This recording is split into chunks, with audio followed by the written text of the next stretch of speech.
So Rabbi Markiz, I will turn it over to you now. Wonderful. Thank you so much, Julie, and so happy to see all of you. It's nice to be back every once in a while. I see some familiar faces and lots of new friends. Julie, you were talking about neighbors before. I lived in Pittsburgh for a while, and we always talked about Rabbi Fred Rogers, if you will, Mr. Rogers. And he always talked about everybody being your neighbor. And that was a lesson we learned very deeply. And so I think of all of you as neighbors in that sense.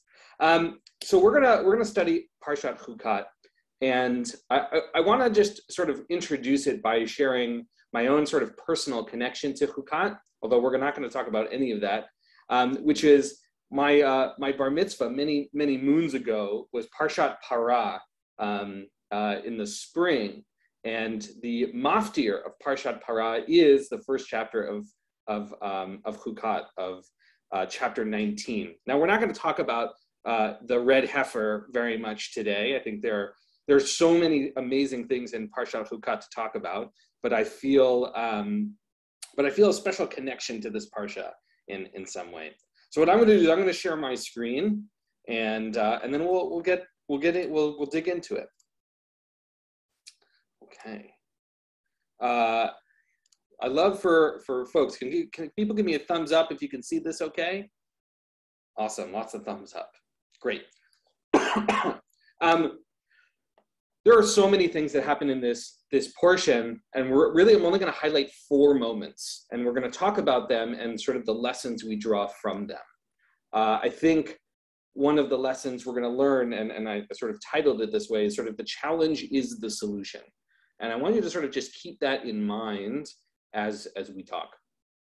So first, in this parsha, we talk about the Red Heifer, which I mentioned before. It's a whole chapter of instructions about the cultivation and ultimate slaughter, and then sort of instructions on what to do with this red cow, in which the ashes are added to a liquid and are part of the process of dealing with atonement for the people. So the parsha starts with the Red Heifer, and then what we see here in this first text, which we'll read in a second, is the story of Miriam's death. The story of Moses striking the rock for water shows up in this parsha. Aaron dies in this parsha. Moses makes a copper snake, which we're going to talk about in a bit. And then there are all sorts of battles that happen. This is a very busy parsha. And we're just going to talk about, just a few moments. We're talking about Miriam and Aaron's death. We're going to talk about Moses's striking with the rock and the copper snake. And we're going to unpack those stories together. And I think as a group, there are a couple of lessons we learned from them about this idea of sort of challenge and solution, these sort of two halves. The story teaches us something, and then we learn a related lesson. So we're going to first begin with these just few lines from the beginning of chapter 20 about Miriam's death. And I'm going to read in English. Feel free to read it in the Hebrew for yourself. What I'll actually do here is, for those who wish to follow along, I'm going to drop the link in the chat. And if that's better for you, you can do that. Okay. Oops. All right. The Israelites arrived in a body as a group at the wilderness of Zin on the first new moon, and the people stayed at Kadesh, or at the location of Kadesh. Miriam died there, which is the word Sham, and was buried there. And you see that I've bolded those 2 words. The community was without water, and they joined against Moses and Aaron. The people quarreled with Moses, saying, "If only we had perished when our brothers perished in the instance of Hashem," meaning to say, we had water when Miriam was alive. She took care of all of the water with the wells. She's the one who found water for us. She has died. We are now without water. It's better we should have died with the plagues, with our other people in Egypt. We are suffering so much now. Now, right? Miriam dies, buried. People are without water. They begin to rebel, right? And they're concerned they're going to die, and with good reason. They don't have access to water. Water is so precious. what I want to highlight for you is this word there, the word sham, right? She died there and she was buried there. You see that bolded in English here. You can see the two shams here. And the Or HaChaim really highlights this repetition of this word and says the following. Why did the Torah have to write the word sham, the word there, twice? We learn in Brachot 18 that the righteous are called alive even after they have died a physical death. When the Torah said sham, it wanted to remind us that Miriam was dead only there on earth, whereas she lived in another place reserved for the souls of the righteous. So the question is, why is this a double there? There is because Miriam only died on this plane of existence, according to the Or HaChaim, right? And the lesson we learn is that the universe is a lot more complex than we thought. Right? We might have thought she died, it's over, it's end, she's done. We have her, experience of her living, and then that's it. But we should understand that her existence didn't end. That the ramifications of who she was rippled out, and I think that's one of the main pieces we learn about Miriam, right? And so, what is it? What is it about her that had the ramifications, those ripples out into the universe? What did she bring such that she continued to live? We get a lesson from Rabbeinu Bachia about what she brought and the impact of her life. The congregation had no water. Right? This is a quote from the verse. Right? She was the one who brought water. She died. The congregation has no water. As soon as Miriam died, according to Rabbeinu Bachia, the well which traveled with the Israelites all these years ceased providing water. The water that the people had enjoyed all these years was due to the merit of Miriam, who stood by watching what would happen to her infant brother when he was in the basket in the reeds at the edge of the river. Right? There's the story in which Moses is placed as an infant in a little basket in the river. Pharaoh's daughter saves him, and Miriam is there watching over him. God rewarded her for that act of kindness, that kindness of watching over her brother, by making her the provider of water for Moses's people. Right, so she was proximate to water. It was about this river. She expressed kindness, and as a result, she was given the gift of providing water for everybody. The people had not appreciated this until the well ceased with Miriam's death. We learn from this, right? They have a good reason to be afraid for not having water. And we see that Miriam's kindness, her extraordinary kindness, led to greater responsibility. One action that she took as a younger person, right, probably 50 years previous, potentially, comes back and has ramifications later.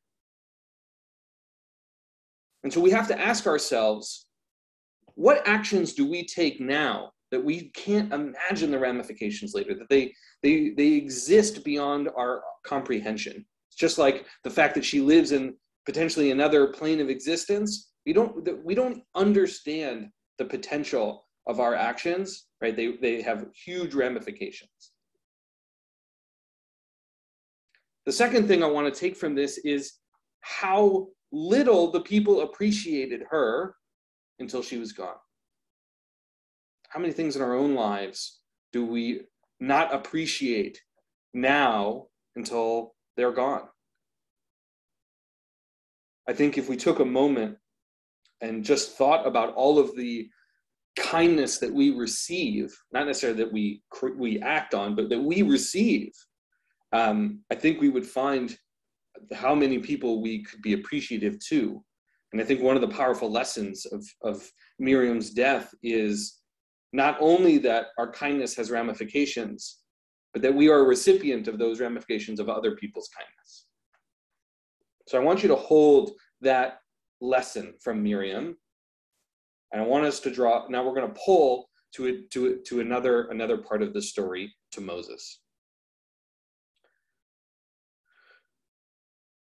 So a little bit later, in the same chapter, just a few verses later, we get this story.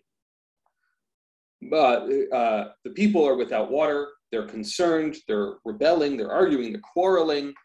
And so God says to Moses and Aaron, you and your brother Aaron take the rod and assemble the community. And before their very eyes, order the rock to yield its water. Thus you shall produce water for them from the rock and provide drink for the congregation and their beasts. Moses took the rod from before Hashem as he has been commanded. So he's told to go to this rock to speak to it. He stands before it. Moses and Aaron assembled the congregation in front of the rock. He brought all the people around and he said to them, listen, you rebels, I know you're concerned about water. Shall we get water for you out of this rock? And Moses raised his hand and struck the rock twice with his rod. And out came copious waters, and the community and their beasts drank. Now, for those close reading, you'll notice this was not quite what he was instructed to do. But Hashem said to Moses and Aaron, because you did not trust me enough to affirm my sanctity in the sight of the Israelite people, therefore you shall not lead this congregation to the land that I have given them. So, first of all, the Torah doesn't say, the Torah doesn't explain what Moses is thinking at the time. It's only when God speaks do we start to get a picture of what Moses might have been thinking, or what Aaron might have been thinking. And so we sort of have to take the Torah at its word on some level, that Moses and Aaron's lack of faith is the reason why they acted this way. There are a lot of potential reasons why. Maybe Moses forgot. Maybe Moses thought that the sort of the crowd was, yelling, and maybe it had to do with all the people that he got overwhelmed and he acted in a particular way. But we have to take the Torah's sort of lesson here and recognize that, at least for God, Moses and Aaron's lack of trust, lack of faith, caused them to act in this way. Now, I think it's reasonable for us to read it this way because we know that both the people, Moses, Aaron, certainly Moses primarily, we see that history of a lack of faith repeating itself over and over and over again. And so here we see a manifestation of that pattern. And it's that pattern I want to sort of draw on. But I want to sort of highlight for you the actions that Aaron did or did not take. We don't see a lot of specific action from Aaron here. And so that's what I want us to draw on. We're going to use this story more than once, but I want you to sort of keep that part in mind. So just another few verses down, we get this part of the story. Let Aaron, right, so we have this story, they get water, and then God tells Moses, let Aaron be gathered to his kin. He is not to enter the land that I have assigned to the Israelite people because you disobeyed my command about the waters of Meribah. Meaning to say, right, this thing that we just read about, because you disobeyed my command, because of your lack of faith, right, you're not going to make it in the land either. Take Aaron and his son Eleazar and bring them up to Mount Hor. Strip Aaron and his vestments and put them on his son Eleazar. Then Aaron shall be gathered unto the dead. Right? Basically, we're going to strip you of your vestments. We're going to go up on the mountain, as you'll see in a second, so that everybody can see, and you're not going to make it down the mountain. Moses did as Hashem had commanded. They ascended Mount Hor in the sight of the whole community. Moses stripped Aaron of his vestments, put them on his son Eleazar, and Aaron died there on the summit of the mountain. When Moses and Eleazar came down from the mountain, the whole community knew that Aaron had breathed his last, and all of the house of Israel bewailed Aaron 30 days. So we see the first major consequence of Moses striking the rock. Aaron's going to die. They go up the mountain, they strip him in public, and the people are saddened. So far in this single chapter, the people have lost two of their leaders. They lose Miriam, and they've lost now Aaron. But we have to ask the question, why is Aaron being punished here? I saw somebody put in the chat, right? He was set up. I don't know if that was in reference to Aaron or to Moses, but that's sort of how I feel too, which is it feels strange to me that Aaron is going to get the punishment here. And so we have to unpack that a little bit further. And so the question we ask is, why is Aaron getting punished for Moses striking the rock? And we get a little bit of an understanding from Or HaChaim, one of the commentators. He says the following, right, in commentary to one of the phrases, because you rebelled against my word, right, in different translations might be slightly differently worded above. According to the words of the Midrash, Moses had been instructed to teach the rock a chapter of the Torah, as a result of which it would release its water. So not only is Moses supposed to have spoken to the rock, but to teach it a chapter of Torah. I just love the image of that. I love the image of that. Moses and Aaron had failed to do so. In this instance, the Torah seems to blame Aaron for this, and to justify his death now by his failure to sanctify God on this occasion. Meaning to say, Aaron is also responsible for the lack of Torah teaching, which in a moment is also going to become relevant again. The reason is that when Moses failed to carry out God's instructions, it was up to Aaron to rectify Moses' error. His failure to do so constituted an act of rebellion against God. So let's put aside the Torah chapter teaching part for a moment. Aaron's primary sin, according to the Or HaChaim, is that he didn't stop Moses from doing the wrong thing. It's his inaction is what caused this. Now, this might sound familiar to those of you who've been following Aaron's professional journey up to this point, which is that we have the story of the golden calf. I'm just going to draw two lines out, but the story of the golden calf is Moses goes up to the top of the mountain to get the commandments, and the people pressure Aaron into making a golden calf. They say, look, Moses is gone, God's no more, we're going to make ourselves an idol. And he goes along with it. And when that story comes to its conclusion, or sort of when Moses appears to see what happens, we get the following. Moses said to Aaron, this is from the book of Exodus, "What did this people do to you that you have brought such great sin upon them?"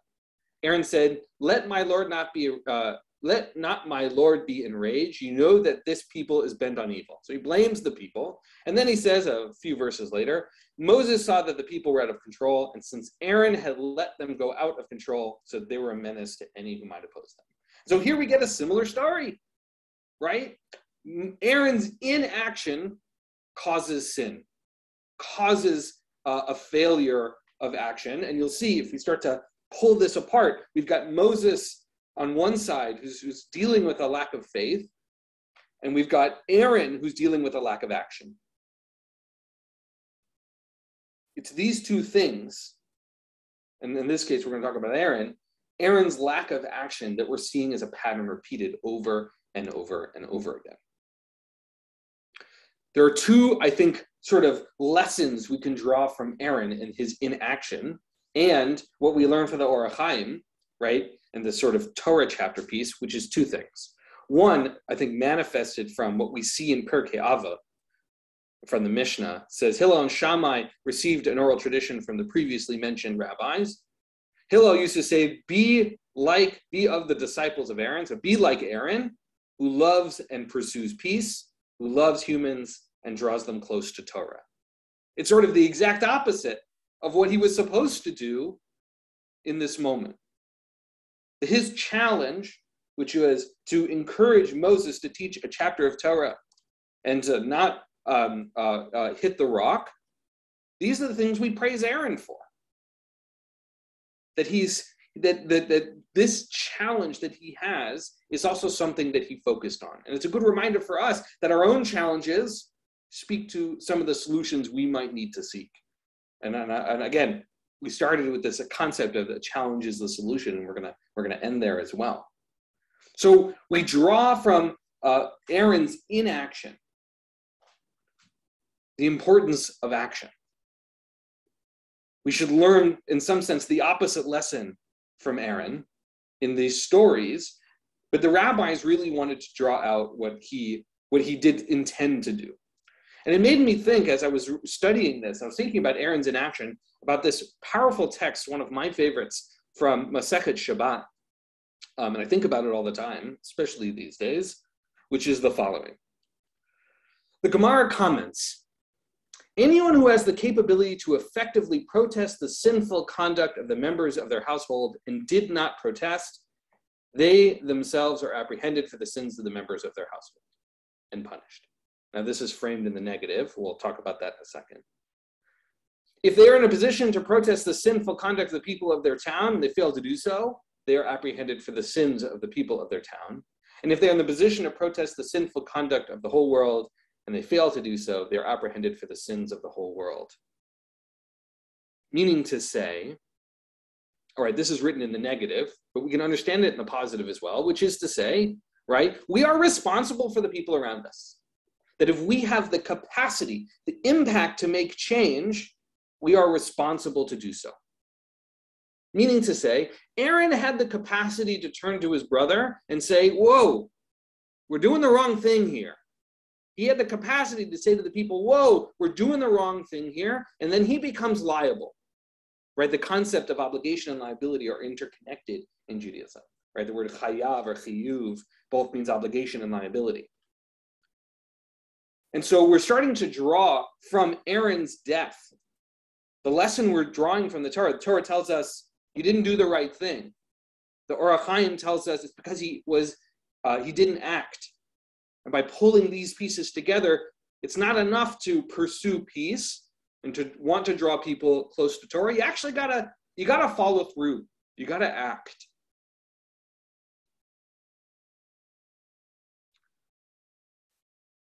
We have one last story I want to draw on. And it sort of speaks to what Moses had done before, which is, we have this story, right, before we talked about Moses and the lack of faith and the hitting of the rock, and then we get this one at the beginning of the next chapter, right? So we've studied like slightly more than one chapter. It says the following. So after all of this, Aaron has died. They set out from Mount Hor, where Aaron had died, by way of the Sea of Reeds to skirt the land of Edom. But the people grew restive on the journey, and the people spoke against God and against Moses. Why did you make us leave Egypt to die in the wilderness? There is no bread and there is no water. Right? Miriam had died, so there's no water. And we have come to loathe this miserable food. Right, so we're starting to get to see that sense of a lack of faith. And so God sent a seraph, these serpents, against the people. They bit the people and many Israelites died. Right, so the cause of they had this lack of faith, and God sent this, effectively a plague against them.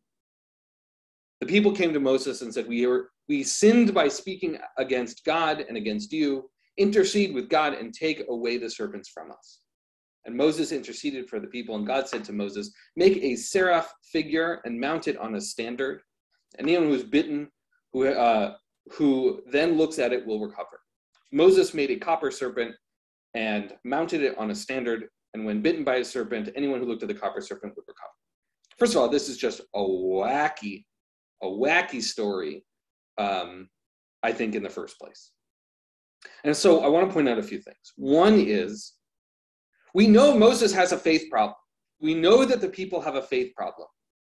And so here we're seeing that manifested almost physically, which is that we have their lack of faith made real by these snakes, effectively. And the solution, right, is this nachash nachoshet. So it's a sort of play on words. You can see that right here, if you can see my mouse. Nachash nachoshet, this brass snake, sort of a play on words, because although those sounds are very similar, the letters are the same. And so the question is like, why this? Why is this the solution to this lack of faith, this manifestation of a lack of faith? And the Ramban, and I'm borrowing my dear friend Rabbi Dir Yolkut's translation here, He pulled a couple of pieces, and I've sat with this for a few years thinking about it, and it seemed relevant today. This is what the Ramban says about these serpents of brass. It seems to me that there is a secret to the matter, for it is the way of the Torah to do everything as a miracle inside of a miracle. For it is the way, such that damage is undone with the thing that did damage, and sickness is cured with the virus. But the Holy Blessed One commanded Moses to make it for them in the likeness of a fiery snake, because this is the thing that killed them. But the principle here is that God commanded that they be healed by the very thing that causes harm, so that they had to make it like that in both form and name. Meaning to say, the serpents were the problem, and so the brass serpent was the solution. That there is a connection between the challenge and the solution.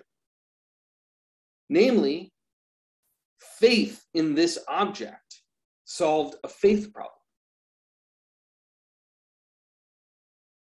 Our challenges, whether they're faith or otherwise, can be directly resolved by dealing with the thing that causes our challenge.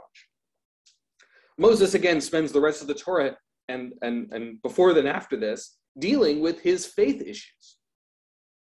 And so I want to conclude. I know I've sort of thrown a ton of text at you, and so let me pull it all together, and then we'll get a chance to chat together. Which is, Miriam's kindness teaches us about our own kindness, right? Her teth is a reminder to appreciate others, right? That other people's kindness and our kindness are interconnected, right? That these things speak to each other. We learn from Aaron that inaction, right, needs to be resolved by action. And more than that, if we have the capacity to act, we are responsible to do so. And Moses' lack of faith and commitment, which causes him to err repeatedly, faith solves faith problems. And for him, this is one of his core challenges. And it reminds us, I think, with the Ramban's lesson at the end, which is that we need to face our own challenges head on. That we need to see the core quality, the element of those challenges, and face them with a similar type of category. If the challenge is a lack of action, action is the solution. If the challenge is a lack of faith, then faith is the solution. If the challenge is a loss of kindness, kindness is the response. And so I want to just sort of offer you a moment to think about the challenge you're facing in your life in this moment, and thinking about why or what you might do to resolve that from a similar theme. Now, I'm not going to ask anybody to name their deepest challenge here in front of everybody. That might be unfair. But I invite you, for the time that we have left, to chat, hear about what you think the challenges are, and invite you to share this conversation with us. Under the reactions at the bottom of your Zoom is the raised hand function. If you're on a mobile device, it might be in a slightly different place. And if you raise your hand, Julie will be gracious enough to unmute you, and we'll chat together. Let's start with Tanya and then Esther. Okay, I actually put this in the chat, but the thing with the snakes and Moses having to make a copper snake, it reminds me of snakes being, whenever someone has a snake bite, that they're treated with anti-venom. I love that, right? We even use the language we even use today, right, is about pulling these things together, right? Venom and anti-venom. I love that. Thank you, Tanya. I saw Esther waving her hand. Can you hear me? Yes. Okay, first of all, I think that the theme of this parasha, it starts with Hukat Torah, which I take it as a reflection of our relationship to God. This is really what I take as the main theme of the parasha. And then I connect the Red Heifer to Miriam because they're both for purification. We take the mikvah, the ma'im, to purify, and the para is purified. So I think this is why they connected it. And my question is, we learn in this parasha that Moses was punished because he hit the rock. But in Dvarim, he says he was punished because of the spice. So which one is it? So two things. One is that the Gemara also asks the question of why why Miriam's death is connected to the red heifer, and uses similar language of the death of the righteous are a resolution of sin, just like the red heifer. I find that theology challenging, and so I didn't include it. It also says the same thing about Aaron, but I find the idea that people's death would be atonement. I find that to be challenging theology for me personally. And I think that the second piece, right, of what is Moses really being punished for? Well, look, I mean, I think two things. One is, we have to have there's an interesting conversation about whether or not we're really punished for our sins. I mean, there's so many conversations in the Midrash about where does our suffering come from, especially in various sections of the Gemara as well. And so I think the answer is probably a bit of both. Right? I doubt that it's really an either or. The Torah's repetition of these things tells us something specific. And so, we could dig into that other text. I think we might not encounter it for a while in this class, but I'm sure you will eventually. And it's an interesting question, why the differences. And I have another question. Why is it mentioned 3 times? Bnei Israel, Adat Israel, and Am. They're 3 of the same thing. Why 3 times? It's a very good question. I'm sure there are wonderful commentators who have drawn. We'll go to Heidi, Carrie, if I said your name right, and then Wendy. Hi, this might sound a little far-fetched, but what I was thinking, and bear with me, when we mentioned Aaron and the sin of the golden calf, and that's idolatry, I started thinking, I wonder if that rock was to Moses what the golden calf was to Aaron, in the sense that he was trying to show mastery of the element of water, as though the rock was like a pagan god, and he's showing that he can master it. So his sin is really idolatry through how he interacted or regarded his power over the rock to give water. Has there been anything along those lines written? I wish I had an encyclopedic knowledge you don't. of the commentaries, but I think, look, one of the challenges when we read Torah is that it often describes action and not, what the narrator doesn't often tell us what is in somebody's mind. And so the power of Midrash and the power of interpretive tradition is to say, is to fill in those gaps, right? And those things don't always align up. And so there's lots of answers. The Torah seems to say that it's a lack of faith. That doesn't preclude the idea that he was idolatrized, he was sort of treating the rock sort of in an idolatrous way, even if he didn't think it was a divine being, like the golden calf, where it's not, I understand the analogy you're making. It's an interesting question. I wish I knew the answer, but it's a fascinating idea.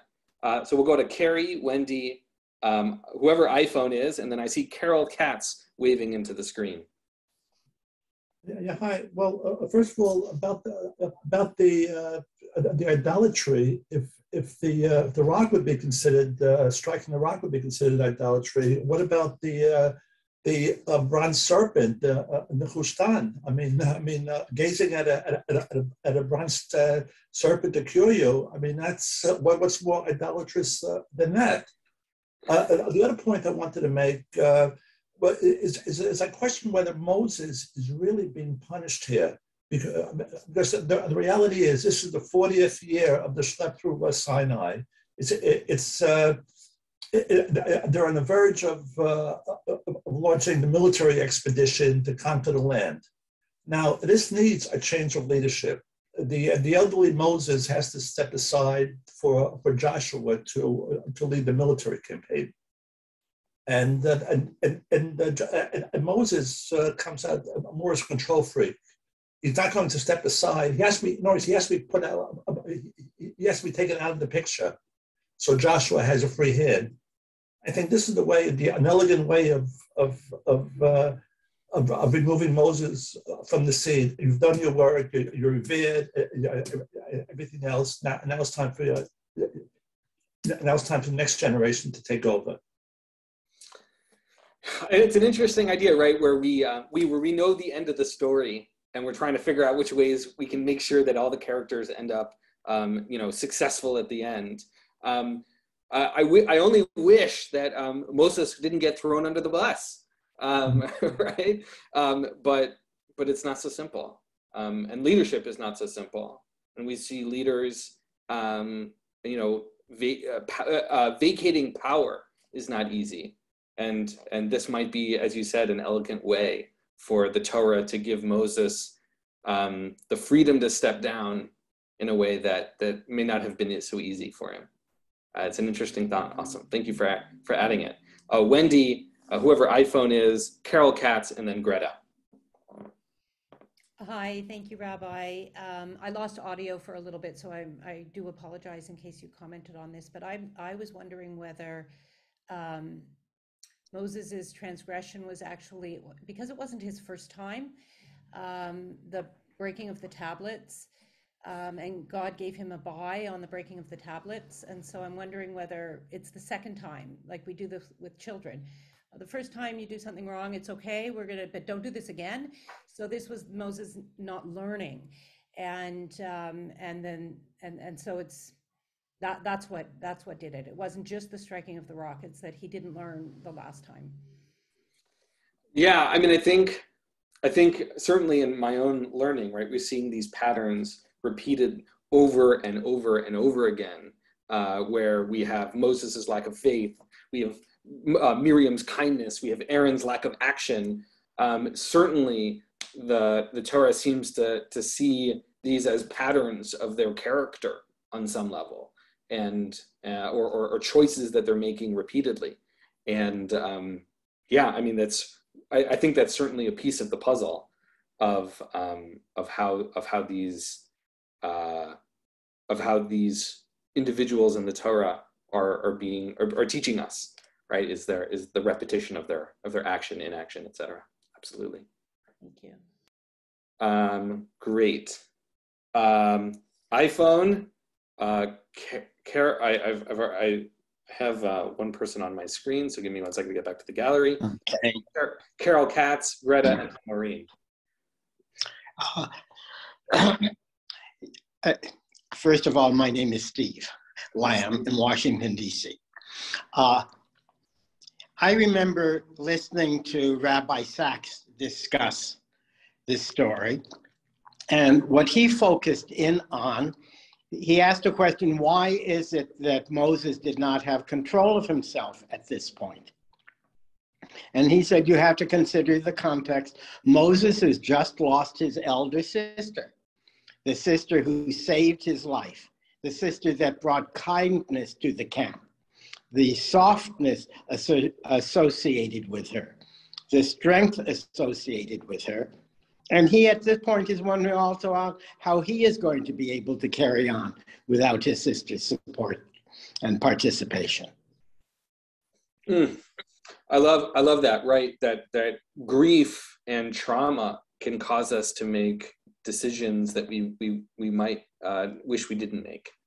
And his grief over losing his sister causes him to act a certain way. I love the way you described that. And then we see again, just a few verses later, that he loses his brother, right? He loses both of his siblings. He's got none of his immediate family left. A powerful part of the story, certainly. However, he doesn't do something crazy after Aaron dies. That we're told about in the Torah. Right. As Rashi said, everything is not quite in the order that we're told. Great, thank you for adding that, Steve. Carol Katz. Julie, I don't know if you can find her. Hold on 1 sec, Carol, and then we'll do Greta and then Noreen.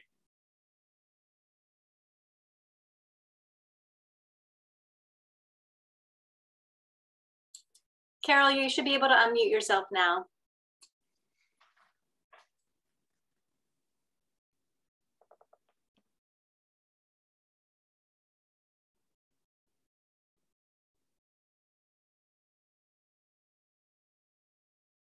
Doesn't seem like she's able to do it. Well, Carol, I'm going to encourage you, if you can, to put it in the chat. I'll make sure to read it out loud for us, if you can. I'm sorry. Greta, and then Noreen, and then we'll go to Mary, and then we'll call it a morning, or at least here on the East Coast. Yeah, Greta. Thanks everybody for your points of view, because it's really shaped this a bit for me. I know I feel like I'm interpreting this Torah with very modern eyes, but I sort of sense that this parsha really gives us a juxtaposition between the danger of ego in leadership and the danger of passivity in leadership. And I like what Stephen had to say about the loss of Miriam sort of taking off a wheel on the tricycle, and everything sort of goes askew from there, because we see Moshe sort of just exerting brute force as a way of regaining control over the people, is how I interpret it at least, and Aaron's passivity as sort of the foil to that, being the primary lesson we're supposed to draw here. Yeah, we certainly learn a lot of lessons about leadership from the three of them, both good things and not so good things. So I think that makes a lot of sense. Carol, and then Noreen, and then Mary. Okay, I finally succeeded in unmuting. Originally, first of all, we know that Moses can be impetuous. Early in his story, he struck and killed an Egyptian, which put him on the run. So he acted without thinking. And here we see him doing the same thing. Instead of doing as he was told by God, speaking to the rock, he struck it. He was impetuous. Secondly, when God told him to go to Pharaoh to speak up for the Israelites, and he said, I can't, I'm slow of speech. Your brother Aaron will speak for you. Aaron was the one who was supposed to use words. Aaron was the man of language. Moses was the man of action. But when push came to shove, Aaron did not use his words to stop him. He failed in his mission. He was passive, just as he was passive with the golden calf. So Aaron probably was not the right man for the job. God may not have vetted him properly. Thank you for adding that. Yes, certainly we see Moses as impetuous. I think is a really great word for it. What you said made me think of a line from The West Wing, in which President Bartlett's chief of staff, whose name is escaping me in a moment, they're talking, and President Bartlett turns to him and says, "How do you choose your chief of staff? You find your best friend and make him that." And thinking about how Aaron and Moses, what their relationship might have looked like, the challenges that come together. I'm not sure why I thought of that television show in the moment, but that's what called to me. Noreen, and then Mary. Well, I agree with what Carol was saying, because Moses was told to speak to the rock this time, not hit it, and God creates by speech. So in that Moses started his journey in violence with the Egyptian, and ending it in violence in this way. I think that's why he was set up. But also I agree with what Stephen was saying about the grief that was very much in his mind, because he calls them rebels, Morim, and Morim is the same consonants as Miriam, and it's all about Mayim and at Meribah, and I think the whole thing in his mind, it certainly Miriam was on his mind. I think that's very clear when he just loses it, and his instinct is in violence. Wonderful, thank you for adding that. I mean, there's in this whole chapter so much wordplay, and I'm glad you were able to draw that out as well. Yeah, I mean, this is a very emotional chapter. There's a lot happening. Mary, you're going to give us the last word here.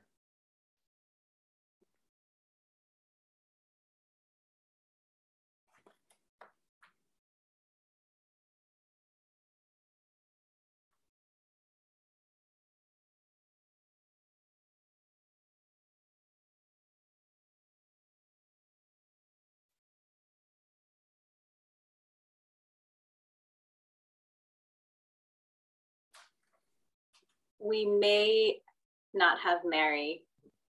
Looks like. Okay. Mary, did your internet? I think Mary's internet may have dropped.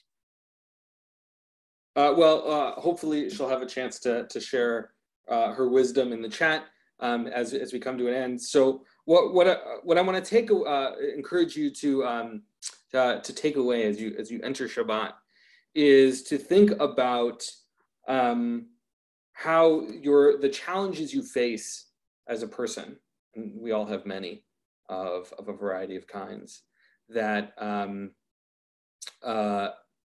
we seek to find the wisdom of how we're going to manage to navigate those challenges from the challenges themselves, that there's a relationship to them, right? As Greta was saying, right, of action and passivity, right? As Steve was saying about the impact of grief, there's a lot that we deal with physically, emotionally, characteristically, and that we can find wisdom on how to manage to navigate our challenges from the challenges themselves. I want to just take a moment and thank Julie for all of her help. Maybe we'll give her a little round of applause. I wish all of you a wonderful Shabbat Shalom and have a wonderful Shabbos. And I have a great rest of your day wherever you may be. On that wisdom, off the top of my head, I don't know, but it's a great question.